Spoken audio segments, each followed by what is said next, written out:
سیری کاکە ئەکرەمی خۆشەویست، کاکە ئەکرەمی بێدەنگ، بە بێدەنگی لە ناومانە ژیایی، بە بێدەنگیش بەجێ تێشتین. ئێستاش بە بێدەنگی و ئارامی لێرا خەوتویت. بیرمە ئەو کاتەی کە لێرانە بوو من و جەناب و کاکنیاز و بێگەرخان هەمیشە نمونەیەکی بەرزی ئەخلاق و وەفاداری و کوردایەتی و برایەتی و کەسایەتی بووی.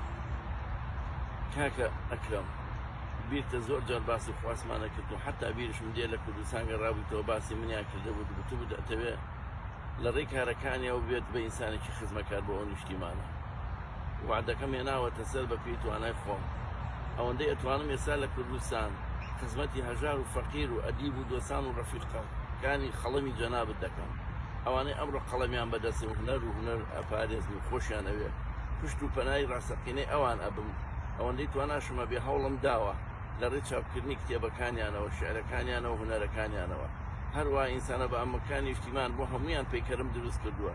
هیوادارم ئەو ڕێگەی جەنابت گرتوتە من کوێری نەکەمەوە، بە پێی توانە بتوانم منیش خزمەتی هونەر و ئەدەب و کوردی بکەم و لە هەر شوێکی ئینسانیت پێویستی بە من بێ خزمەتیان بکەم، کوردستانیشم لەناو چاو و دڵما بپارێزم. هیوادارم وەسیەتەکانی جەنابت و ئەوانەی کە وەکو جەنابت بە ئەمەکی ئەو خاک و نیشتیمانە بوو بیان بەمەسەر. زۆر زۆر سپاس. من لە کوردستانەوە هاتم هەر لێرانە کاکنیاز ببین و زیارەتێکی جەنابی شت بکەم.